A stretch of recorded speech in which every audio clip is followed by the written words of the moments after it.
will be your host for the night. How many of you guys have been to a poetry slam before? Many of us. When people see those huge crowds at the IU Poetry Slam, it's because I believe in what slam can do so much. I couldn't dare slack on, coordinating. Like, everyone has to see how great this is. It's just amazing how many people are participating in the slams now and how many people believe that there's a certain way that poetry slam poems look.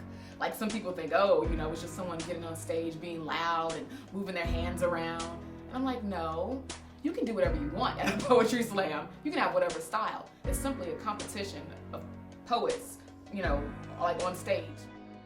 Slam poetry is officially defined as the competitive art of performance poetry, but in particular, a poetry slam is an event where various performance poets compete. In terms of grad students, myself and Michael, we were the two grad students that were told to kind of offer some type of mentorship to the IU Poetry Slam team. The reason why I wanted to work with Michael is because just on a regular day, his energy is just hype, So for me, he was always the ideal co-host. Performing is the coolest and strangest thing that I've ever done, I think. I wasn't like, I want to be a performer. I was like, I like poems, I like words, and I want to share them with people or whatever.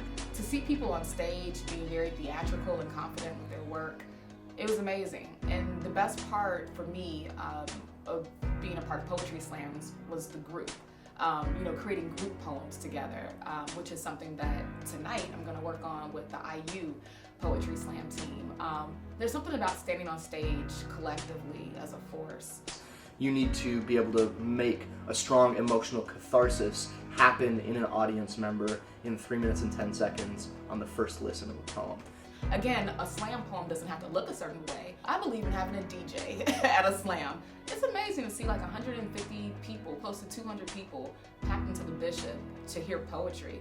I think Bloomington has really, honestly, one of the best, most diverse, and most dynamic poetry slam communities in the country already, and I want that to keep going. I encourage people to come out and experience it for themselves. This isn't the kind of poetry you necessarily learned about in high school. This is really fun, and it's changing people's lives, and it's changing our community, and I hope that as many people as possible get involved in that one way or the other.